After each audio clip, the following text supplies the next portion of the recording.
They said silence was survival. They said obedience bought safety. They were wrong. Tonight, Eliza Thornfield would make a choice that would shatter everything: her reputation, her family's carefully constructed lies, and the iron grip of a society that valued appearance over truth. In a ballroom full of vipers dressed in silk, she stood at the edge of her own destruction, holding evidence that could ruin her or set her free. The Duke was watching. Her fiancé was smiling, and she was about to light the match. Stay until the end to see how one woman's courage rewrote the rules of power. Drop a comment with your city. Let's see who's watching from where. The Ashford Estate ballroom dripped with wealth that could feed a village for a year, maybe two. Crystal chandeliers threw fractured light across marble floors, so polished you could see your lies reflected back at you. Eliza Thornfield stood near a column, champagne glass in hand, watching the performance everyone pretended was real life. "You look radiant tonight, Miss Thornfield." Lord Pemberton appeared at her elbow, his smile practiced to the point of machinery. "Your engagement has brought such joy to our circles." Eliza returned the smile with equal precision. "How kind of you to say." What she didn't say: "You mean my engagement brought profitable connections to your shipping venture and secured my father's political debts." Joy had nothing to do with it. Pemberton drifted away, satisfied with the exchange of hollow pleasantries. This was the game. Stand beautifully, speak emptily, marry strategically, die eventually, having never said one true thing. Across the room, Richard Hastings, her fiancé of 3 months, held court among a cluster of younger lords. He was handsome in that uncomplicated way that photographs well: strong jaw, easy laugh, hair that fell just so when he turned his head.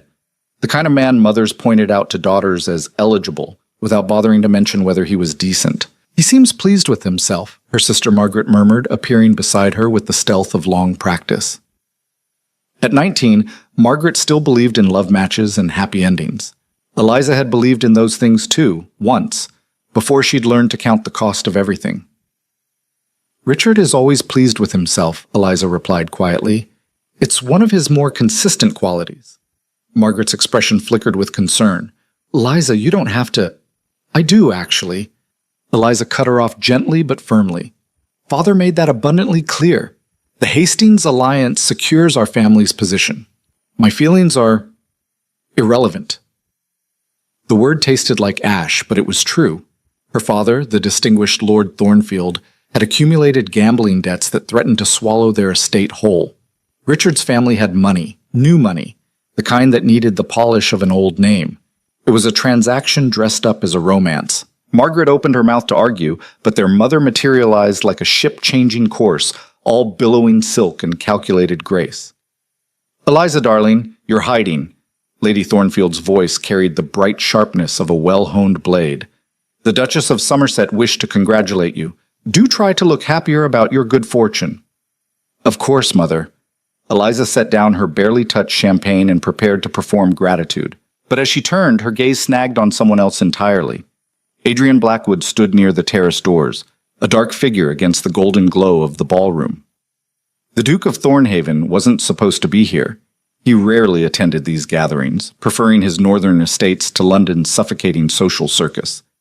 Yet here he was, watching the crowd with the detached interest of a scientist observing insects. Their eyes met across the distance. Eliza's breath caught. She looked away quickly, heat climbing her neck. It was absurd, this reaction. Childish. She'd harbored feelings for Adrian Blackwood since she was 17, when he'd found her crying in his family's library during a house party, and had simply handed her his handkerchief without asking questions. He'd been 23 then, already carved from ice and control, but for 10 minutes he'd sat with her in silence, and it had meant everything. That was 5 years ago. He'd never mentioned it again. Probably didn't remember it. "The Duke of Thornhaven," her mother noted with cool assessment. "I'm surprised he bothered to attend, though I suppose even he must occasionally pretend to be civilized." Eliza said nothing. Her mother had never approved of Adrian. Too remote, too unconventional, too unwilling to play the social games that kept their world turning. Lady Thornfield preferred men like Richard, charming, malleable, easy to manage. "Come." Her mother's hand closed on Eliza's elbow.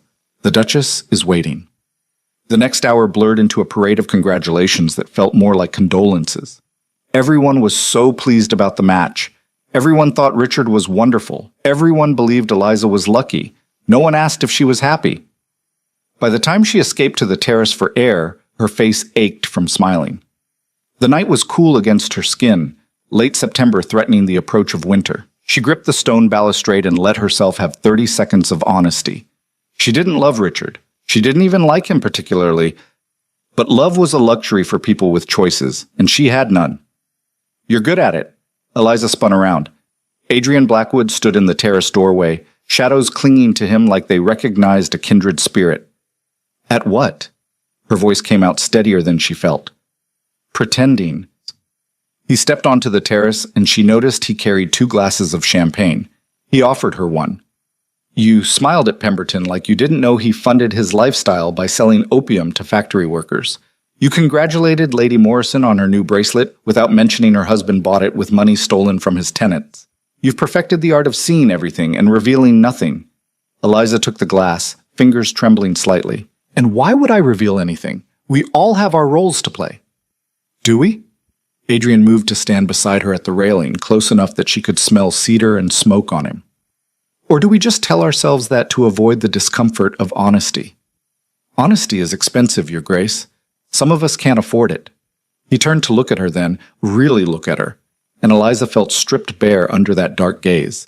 Adrian Blackwood didn't do small talk. He didn't do performance. When he focused on you, it was total and unsettling and far too much.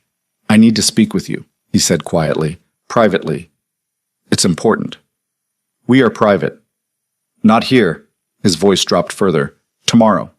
The British Museum, 2nd floor, Greek Antiquities section, 2 o'clock. Eliza's heart hammered. "That's... Your Grace, I can't simply..." "It's about Richard Hastings." Adrian's expression didn't change, but something cold and dangerous flickered in his eyes. "And what you're walking into if you marry him." The terrace door burst open. Richard himself appeared, flushed with wine and good spirits, his friends trailing behind like eager puppies. "There you are, darling." He crossed to Eliza with the confidence of ownership, sliding an arm around her waist. She felt Adrian go absolutely still beside her. "I've been looking everywhere, Blackwood." Richard's greeting held the careful respect of a man addressing his social superior while resenting every word. "Didn't expect to see you at these things." "I had business in London." Adrian's voice was flat, emotionless. "Miss Thornfield, Hastings." He left without another word, disappearing back into the ballroom like smoke. Richard watched him go with poorly concealed dislike. "Cold bastard, isn't he? Though I suppose when you're that rich, you don't need personality." Eliza carefully extracted herself from his grip. "I should return to my mother." "Wait." Richard caught her hand, suddenly serious.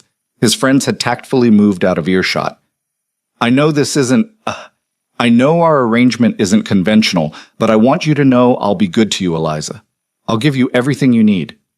He meant it as kindness, she could tell, but all she heard was the word need, not want, as if she were a child to be provided for rather than a person with desires of her own. "I know you will, Richard." She squeezed his hand briefly. "Excuse me." She fled before he could say more, before the walls closed in completely. The rest of the evening crawled past. Eliza smiled and nodded and accepted congratulations while her mind spun with questions. What did Adrian know about Richard? Why tell her now? And why did the prospect of meeting him tomorrow fill her with equal parts terror and anticipation? By the time their carriage departed at midnight, she felt wrung out and hollow. "You barely ate anything," Margaret observed as they rode through London's dark streets. Their parents had stayed behind, networking until the bitter end. "Are you unwell?" "Just tired." "Liza." Margaret's hand found hers in the darkness. "If you really don't want to marry him..." "There is no want, Maggie. There's only necessity." Eliza kept her voice gentle but firm. "Father's debts are real. If I don't marry Richard, we lose everything. The house, the land, our position, everything. But you'll be miserable." "I'll be secure. That's more than most women get." Margaret fell silent, and Eliza knew she'd disappointed her. Her sister still believed in fairy tales, that love conquered all, that courage was rewarded, that doing the right thing led to happy endings. Eliza had learned better. She'd learned that survival meant compromise, that safety required sacrifice, and that the only way through was to stop feeling anything at all. But as she prepared for bed that night, Brushing out her dark hair and staring at her reflection, Adrian's words echoed in her mind. It's about what you're walking into. She thought of Richard's easy charm, his lavish gifts, the way he commanded a room with that effortless confidence that came from never having been denied anything. And she thought of the rumors she'd dismissed, the whispered conversations that stopped when she entered rooms, the way certain lords looked uncomfortable when Richard's name came up. She'd told herself it was jealousy, politics, the usual social poison. But what if it wasn't? Eliza climbed into bed and stared at the ceiling, watching shadows dance across plasterwork. Tomorrow at 2 o'clock, she would go to the museum. She would hear what Adrian had to say. And then she would make a choice, to trust the devil she was promised to, or the one offering to show her the truth. Sleep, when it finally came, was restless and full of dreams where she stood at the edge of a cliff, deciding whether to jump or turn back to the fire behind her. The morning arrived with gray skies and drizzle. Eliza went through her routine, breakfast with Margaret and Mother, a music lesson she barely focused on, correspondence that required careful, meaningless responses. All the while, the clock ticked toward 2. At 1:30, she told her mother she was going to visit her friend Catherine for tea.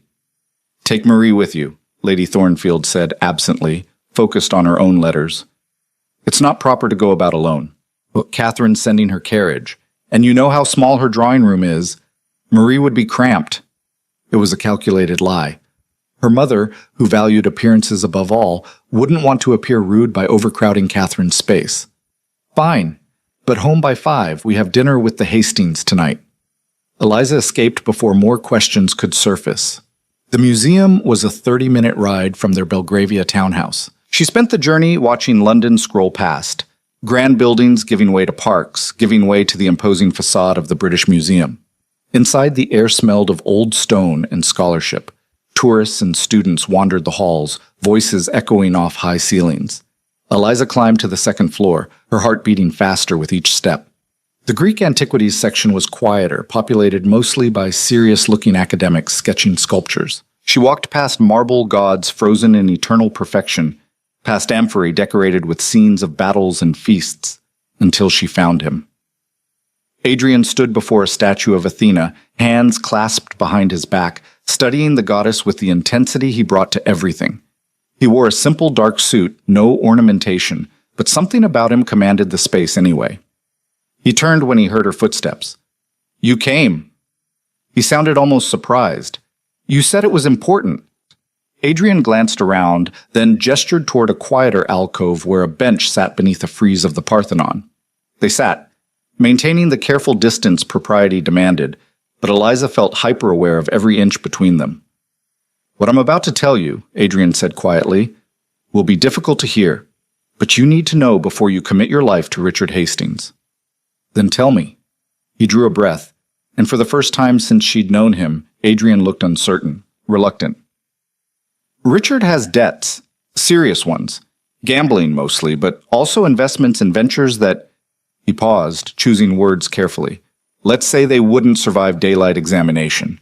He owes money to people who don't politely ask for repayment." Eliza's stomach clenched. "How much?" "Enough that your dowry won't cover it. That's why he needs the marriage. Not just your money, but your family's connections, your father's political influence. He's using you as collateral for his own survival." You could be lying, but even as she said it, she knew he wasn't. Adrian Blackwood didn't waste time on lies. "I could be. You should verify it yourself, but Eliza—" He turned to face her fully, and the intensity in his dark eyes stole her breath. "There's worse. The company he keeps. The places he goes when he thinks no one's watching. He has habits. Vices that won't disappear when he marries. They'll just become your problem to hide."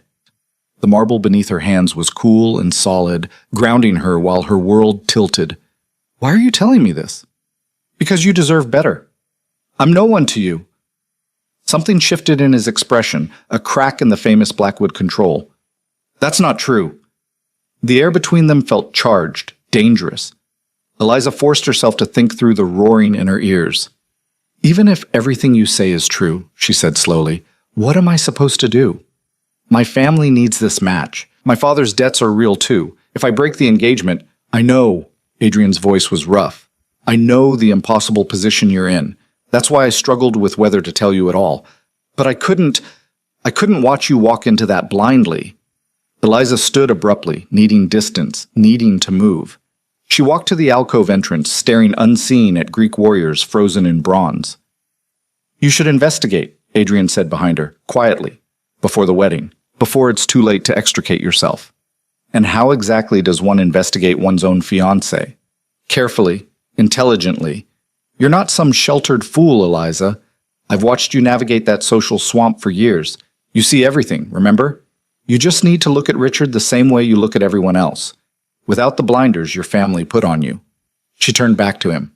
He'd stood too, and now they faced each other across a space that felt both vast and insufficient. Why do you care? The question came out raw, unguarded. We barely know each other. Adrian's jaw tightened. For a long moment he didn't answer, then, I remember things.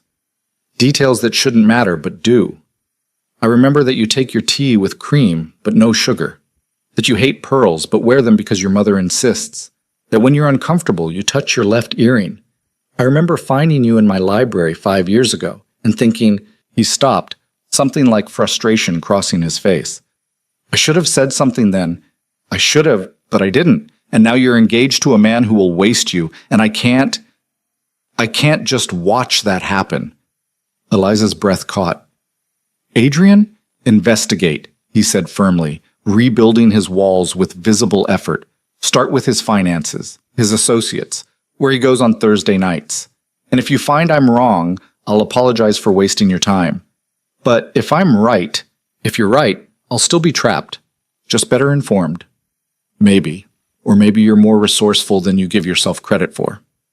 They stood there, two people balanced on the edge of something that could ruin them both if anyone knew they'd met like this. The scandal of an engaged woman meeting secretly with another man, especially one like Adrian Blackwood, would destroy her reputation faster than any broken engagement. I should go, Eliza said finally. I told my mother I'd be back by 5. Adrian nodded. Then, in a move that shocked them both, he reached out and caught her hand briefly. His fingers were warm, calloused from riding rather than soft from idleness. Be careful, he said. Men like Richard are most dangerous when they feel cornered. Then he released her and walked away, disappearing into the museum's shadows without looking back. Eliza stood alone among the marble gods, her hand still warm where he'd touched it, her mind racing with impossible choices and dangerous truths. She thought about Richard's smile, the way he'd looked at her earlier, promising security and comfort and everything except honesty. And she thought about Adrian's words. You're more resourceful than you give yourself credit for. Maybe she was. Maybe she'd spent so long playing the role of the obedient daughter, the perfect fiancée, that she'd forgotten she could choose to be something else. Or maybe she was just a fool about to throw away her only chance at survival for the sake of pride and some half-formed feelings for a man who probably just felt sorry for her. Either way, Eliza realized as she left the museum and stepped back into London's grey afternoon, she couldn't unknow what Adrian had told her. She couldn't unsee the cracks in the perfect picture her family had painted. So she would do what he suggested. She would investigate. Carefully. Quietly. And then she would decide whether truth was worth the price of everything else. The carriage ride home felt longer than the ride there, every turn bringing her closer to a dinner with the Hastings family where she'd have to smile and perform and pretend nothing had changed. But something had changed. A small, quiet rebellion had begun in Eliza's chest, a refusal to be passive in her own destruction. Whatever came next, whatever she found, she would face it with her eyes open. That was something, at least. That was a start. Dinner at the Hastings residence was exactly what Eliza expected. Ostentatious wealth displayed with all the subtlety of a carnival barker. The dining room could have seated 30 but held only 8. Richard's parents, his younger brother Thomas, Eliza's parents, Margaret, and the engaged couple themselves. Crystal and silver caught candlelight, throwing dancing shadows across walls papered in burgundy silk that probably cost more than most families earned in a year. Richard's father, Lord Edmund Hastings, held court from the head of the table, his voice booming with the confidence of a man who'd never been told no. The wedding will be the event of the season, naturally. We're thinking St. George's, Hanover Square. Nothing but the best for our Richard's bride. How lovely, Lady Thornfield purred, already calculating the social capital such a venue would generate. Eliza moved food around her plate and tried to focus on the conversation, but Adrian's words kept intruding. She found herself watching Richard differently now, cataloging details she'd previously dismissed as irrelevant. The way his hand shook slightly when he reached for his wine glass. Third refill, and they hadn't finished the second course. The flash of irritation that crossed his face when his father mentioned the wedding expenses quickly smoothed into that practiced smile. The way Thomas, who was barely 18, flinched when Richard leaned close to whisper something that made him go pale. "Miss Thornfield?" Eliza jerked her attention back. Richard's mother, Lady Constance, was watching her with cool appraisal. "I asked if you'd given thought to your wedding gown." "Some thought, yes," Eliza manufactured enthusiasm. "Though I confess I'm still undecided." "You'll want something that photographs well," Lady Constance said. It wasn't a suggestion. "The illustrated papers will want images, naturally. We must present the right impression." Everything was about impression. Presentation. The performance of perfection while rot spread beneath the surface. "Darling, you look tired," Richard said, his hand finding hers under the table. To anyone watching, it was tender concern, but his grip was just slightly too tight. "Perhaps we should conclude early tonight." "I'm fine," Eliza said, reclaiming her hand to reach for her water glass. "Simply trying to absorb all the wonderful plans." Richard's smile didn't reach his eyes. The dinner dragged on for another hour. By the time their carriage finally departed, Eliza's face ached from performing contentment. "The Hastings are so generous," her mother said, settling into the seat with satisfied smugness. "Did you see the bracelet Constance wore? Emeralds. Colombian, if I'm not mistaken." "Probably purchased with someone else's money," Margaret muttered. "Margaret!" Lady Thornfield's voice could have cut glass. "Such unkind speculation is beneath you." But Eliza caught Margaret's eye in the dimness, and something passed between them. A shared suspicion. A crack in the perfect facade their mother demanded they maintain. Their father had stayed behind with Lord Edmund for brandy and cigars. Business, they'd called it. Eliza wondered what business exactly, and whether it involved the kind of ventures Adrian had mentioned. Back home, she pleaded exhaustion and retreated to her room. Marie helped her undress, unlacing the corset that had felt like armor all evening. "Will that be all, miss?" "Yes, thank you, Marie. You can retire."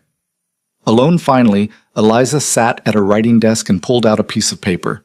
She'd never been one for diaries, too dangerous, too easy for prying eyes to discover secrets.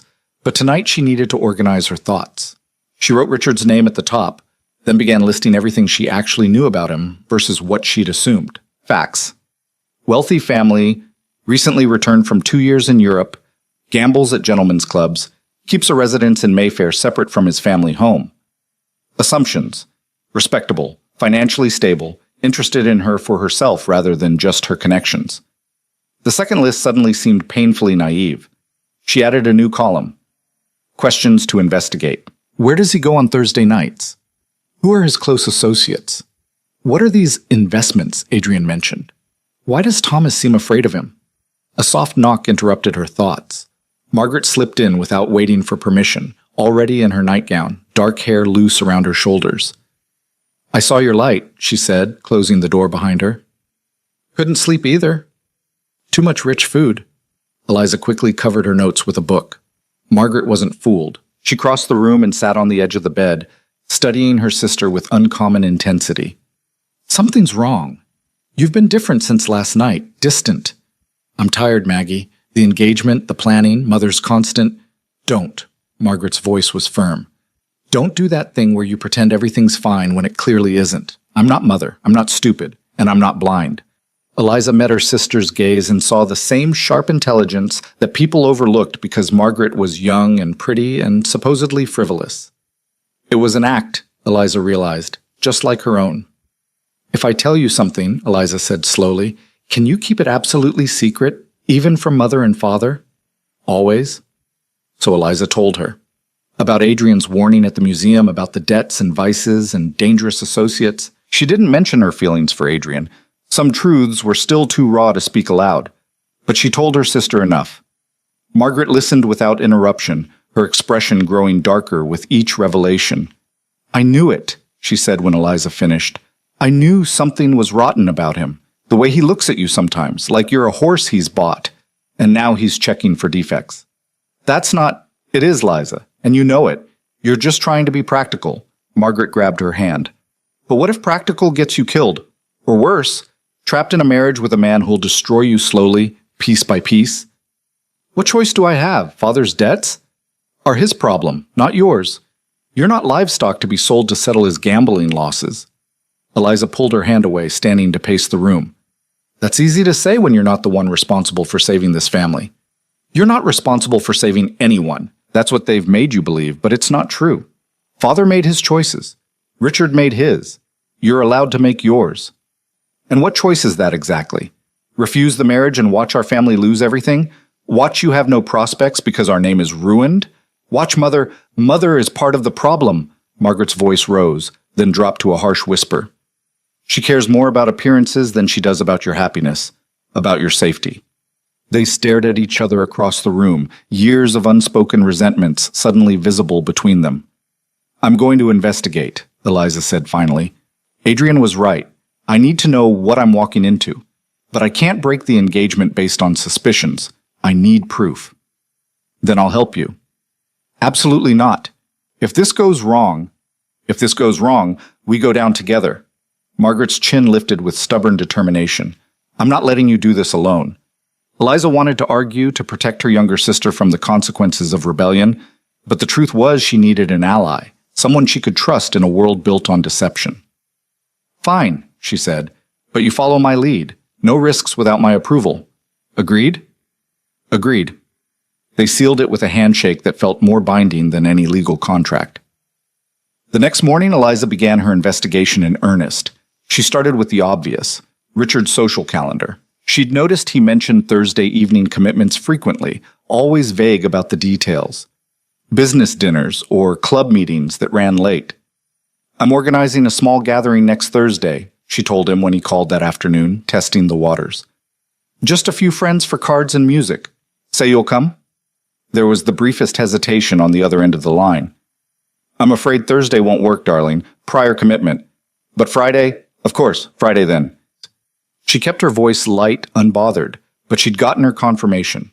Thursday was significant. Whatever he was hiding, it happened on Thursdays. Margaret proved surprisingly adept at information gathering.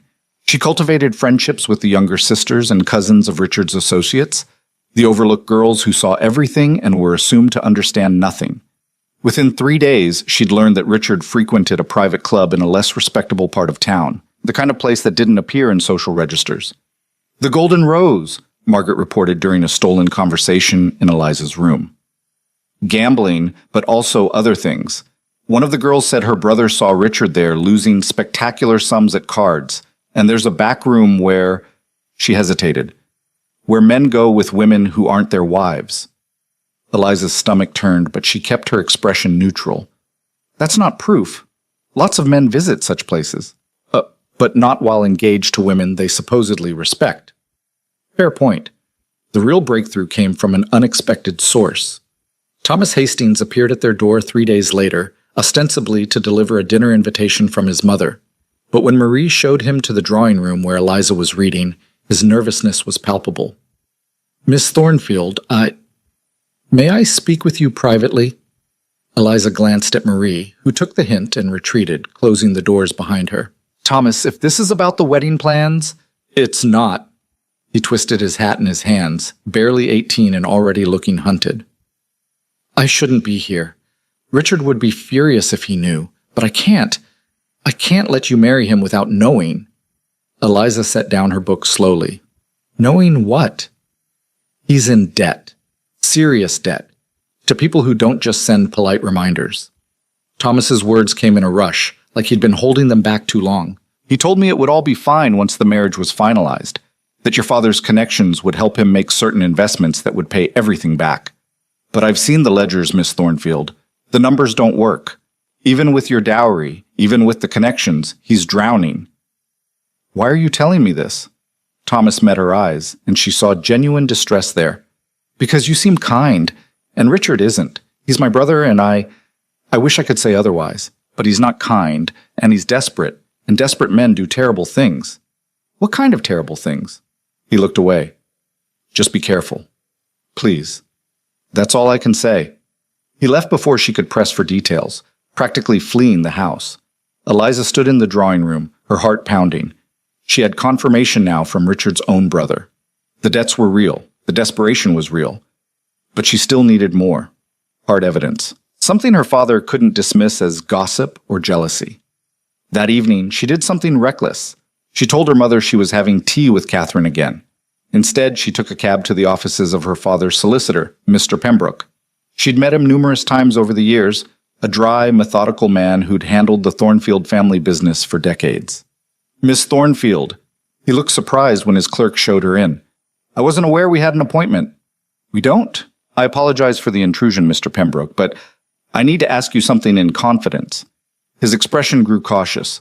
If this is about your father's affairs, it's about my fiancée's. She sat without being invited, channeling every ounce of Lady Thornfield's imperious confidence. I need to know the truth about Richard Hastings' financial situation before I legally bind myself to his debts. Pembroke's face went carefully blank. Miss Thornfield, I'm not at liberty to discuss another man's private business. But you know something. I can see it. She leaned forward. Mr. Pembroke, you've known me since I was a child. My father trusts you. I'm asking you to extend that same consideration to me. If I'm walking into a disaster, don't I have the right to know? He was silent for a long moment, clearly wrestling with professional ethics and personal concern. Finally, I cannot give you specifics, but I can tell you this. If I had a daughter, I would not want her marrying into the Hastings family right now. Their situation is precarious. How precarious?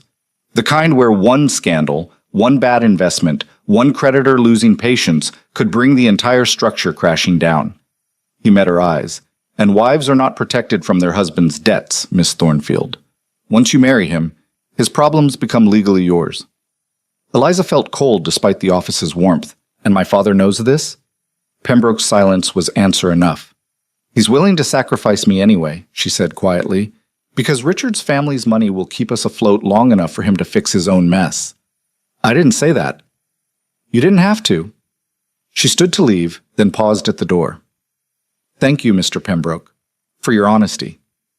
Miss Thornfield? She turned back. Be very careful. Men in desperate financial straits are dangerous, especially to the people they need most. The cab ride home blurred past. Eliza sat in the darkness, letting pieces fall into place with sickening clarity. Her father knew. He knew Richard was drowning in debt, knew the marriage was a financial gamble rather than a secure alliance. But he was gambling anyway, using her as the stake. And her mother either knew and didn't care, or had deliberately closed her eyes to anything that disrupted her perfect social narrative. They'd sold her, not to save the family, to save themselves. When she arrived home, she found Margaret waiting in her room, practically vibrating with suppressed energy. I found something, her sister said the moment the door closed.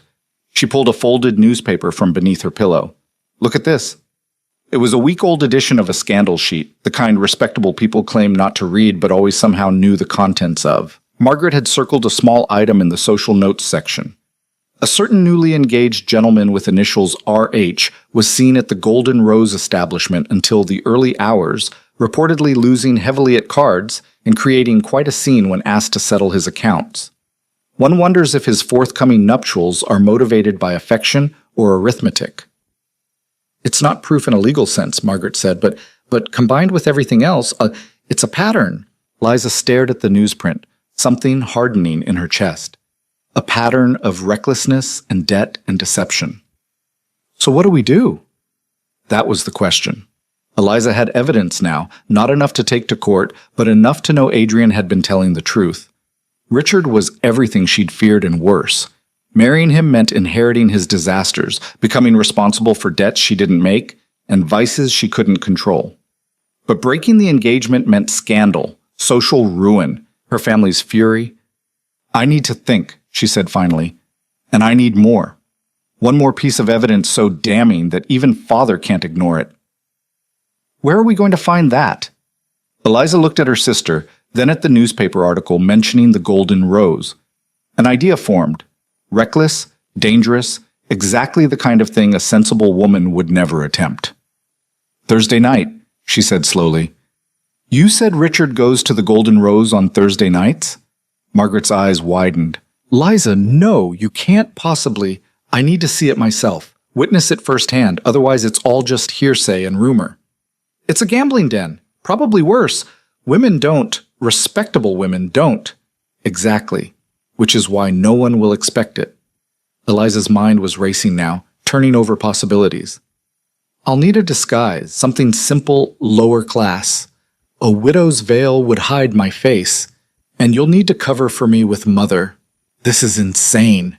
This is necessary. They stared at each other, and Eliza saw the moment Margaret accepted the inevitable. Fine, her sister said, but I'm coming with you. Absolutely not. You said no risks without your approval. Well, I don't approve of you going alone. Either we both go, or I tell Mother everything right now. It was blackmail, pure and simple. Eliza would have been proud if she weren't so terrified. Fine, but we do this my way, carefully, with an exit plan if anything goes wrong. Margaret nodded. When? This Thursday. We tell Mother we're attending a lecture at the Literary Society. It runs late, so she won't expect us back until 10 or 11. That gives us a window. And if we're caught? Then we face the consequences together. It was a foolish plan, reckless, the kind of thing that could destroy them both if discovered, but Eliza was done being careful. Done being obedient. Done sacrificing herself on the altar of her family's comfort without even knowing what she was sacrificing for. Thursday came faster than she expected and slower than she wanted. Eliza spent the intervening days in a state of controlled anxiety, second-guessing every aspect of the plan while simultaneously moving forward with grim determination. She borrowed clothing from Marie, widow's weeds that the maid had kept from a previous position. The black dress was plain, slightly worn, perfect for blending into shadows. The veil was thick enough to obscure her face while still allowing her to see. Margaret proved surprisingly resourceful, somehow acquiring similar attire and a hired cab that would wait at a discreet distance. How did you manage that? Eliza asked when her sister revealed the arrangements. Catherine's brother knows people. I may have implied we were conducting charitable work in unfortunate neighborhoods and needed discretion. Margaret shrugged. He didn't ask questions. Thursday evening arrived wrapped in fog. Perfect cover, Eliza thought, as they prepared in her room. They dressed in their borrowed morning clothes, checking and rechecking their appearances in the mirror. We look like proper tragic widows, Margaret said, attempting levity that didn't quite land. Good. That's the idea. They slipped out through the servants' entrance while their parents were at dinner with friends. The cab waited 3 streets over, exactly as arranged. The Golden Rose, Eliza told the driver, on Chesterfield Lane. He gave them a long look but said nothing, probably assuming they were exactly what they appeared to be, poor women seeking work or charity in questionable neighborhoods. The drive took them from Belgravia's pristine facades into progressively grimier streets. The Golden Rose, when they arrived, looked almost respectable from the outside. A 3-story building with curtained windows and a discreet brass plaque. Nothing to suggest the vice supposedly flourishing inside. Stay close, Eliza murmured to Margaret as they approached the entrance. A doorman blocked their path, large, scarred, the kind of man hired to handle trouble. Members only, he said flatly. Eliza had anticipated this. She'd brought money, coins she'd been saving from her allowance for months. She pressed several into his palm, more than he probably made in a week. We're looking for someone, she said, pitching her voice lower, rougher. My sister's husband. He owes us money. We just need to confirm he's here. The doorman counted the coins, then stepped aside. Gambling rooms are upstairs. Don't cause trouble. They entered into a dimly lit hallway that smelled of cigar smoke, perfume, and something sharper, desperation masked by expensive cologne. Music drifted from somewhere deeper in the building, along with laughter and the clink of glasses. Eliza's heart hammered as they climbed